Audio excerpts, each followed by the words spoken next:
నమస్తే అండి. Welcome to eagle health. నా పేరు డాక్టర్ ఆళ్లస్తిమిత, నేత్ర వైద్య నిపుణురాలిని, ఫేకో మరియు చిన్నపిల్లల మెల్లకన్ను స్పెషలిస్ట్.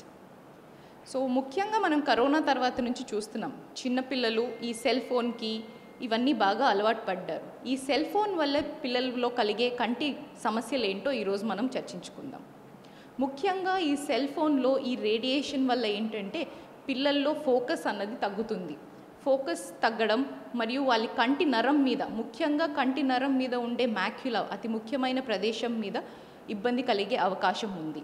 ఇంకా కళ్ళజోళ్ళు రావడం, ఎక్కువగా దగ్గరగా పెట్టుకొని సెల్ ఫోన్ చూడడం వల్ల కళ్ళజోడు సమస్య రావడము, ఇంకా కళ్ళద్దాలు పవర్ ఆల్రెడీ కళ్ళజోడు ఉన్న వాళ్ళకి కళ్ళజోడు పవర్ పెరగడం అన్నది జరుగుతుందన్నమాట. సో స్క్రీన్ టైం అన్నది 2 సంవత్సరాల పిల్లల లోపు వయసు గల వాళ్ళు అసలు సెల్ ఫోన్ అన్నది వాడకూడదు. 2 సంవత్సరాలు పైబడిన వాళ్ళు అప్ టు 7 సంవత్సరాల వరకు రోజుకి అరగంట, 7 సంవత్సరాల పైబడిన పిల్లల వరకు రోజుకి గంట చప్పున స్క్రీన్ టైం అన్నది మనము నియంత్రించాలి. సో దీనివల్ల ఏంటంటే వాళ్ళకి నిద్రలేమి అన్నది కూడా ఉండదన్నమాట. ఈ బ్లూ లైట్ వల్ల వాళ్ళకి నిద్ర కూడా డిస్టర్బ్ అవుతుంది. సో వాళ్ళ బిహేవియర్ అంటే వాళ్ళు ప్రవర్తించే విధానంలో కూడా తేడా అన్నది గ్రహించారు. సో దీనివల్ల మనం స్క్రీన్ టైంని ఎంత తక్కువ కుదిరితే అంత తక్కువ. ఇప్పుడు మళ్ళీ స్కూళ్ళు మొదలైనవి కాబట్టి కొంతవరకు దాన్ని నియంత్రించవచ్చు.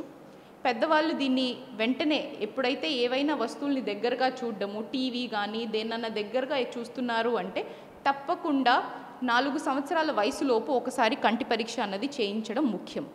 మరియు మెల్లకన్ను కానీ ఏదన్నా ఇంకేమన్నా కంటిలో ఏమన్నా తెల్ల పొరలాగా కానీ ఏమన్నా అనిపిస్తే వెంటనే సంప్రదించాలి. మెల్లకన్ను అన్నది అదృష్టంగా భావించి లేట్ చేస్తే తర్వాత వాళ్ళకి చూపు అన్నది తగ్గిపోయిన తర్వాత మళ్ళీ తిరిగి రావడం అన్నది కష్టంగా ఉంటుంది. సో ఇవన్నీ దృష్టిలో పెట్టుకొని స్క్రీన్ టైం అనేది పిల్లలు తగ్గించాలి. వీలైనంత వరకు దగ్గర వస్తువులు ఏదైనా, ఇప్పుడు రీడింగ్ టైం కూడా వాళ్ళు ఫ్రీక్వెంట్గా బ్రేక్స్ తీసుకుంటూ చదవడం ఇవన్నీ చేస్తూ ఉంటే వాళ్ళు కళ్ళు అన్నవి ఆరోగ్యంగా ఉంటాయి. అలాగే ఇప్పుడు మనకి క్లాస్ రూమ్స్లో డిజిటల్ బోర్డ్స్ ఇవన్నీ వస్తున్నాయి. సో దాని మీద పడే లైటింగ్ వల్ల కూడా పిల్లలకి కొంత ఇబ్బంది ఉండే అవకాశం ఉంది. కొంతమందికి లైట్ సెన్సిటివిటీ అన్నది ఉంటుంది. సో అలాంటి పిల్లలకి స్పెషల్ కళ్ళజోడ్లు అవి అందుబాటులో ఉన్నాయి.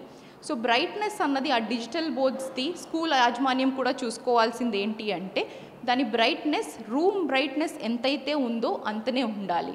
ఇప్పుడు రూమ్ బ్రైట్గా ఉండి ఇది డల్గా ఉన్నా, లేకపోతే రూమ్ డల్గా ఉండి ఇది బ్రైట్ ఉన్నా అది కళ్ళకి స్ట్రెయిన్ అన్నది కలగచేస్తుంది.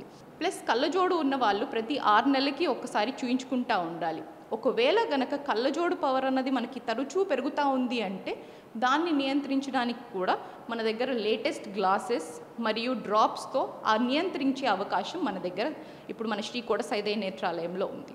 సో తప్పకుండా మీ పిల్లలకి ప్రతి సంవత్సరం కంటి పరీక్ష అన్నది తప్పనిసరి.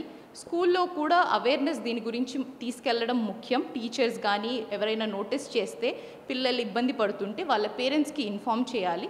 సో తప్పకుండా పిల్లలందరూ మీకేమన్నా ఇబ్బంది ఉంటే చెప్తే మీ పేరెంట్స్కి వాళ్ళు తప్పకుండా మిమ్మల్ని హాస్పిటల్కి తీసుకొని వస్తారు. ధన్యవాదాలు. Like and subscribe Eagle Media Works.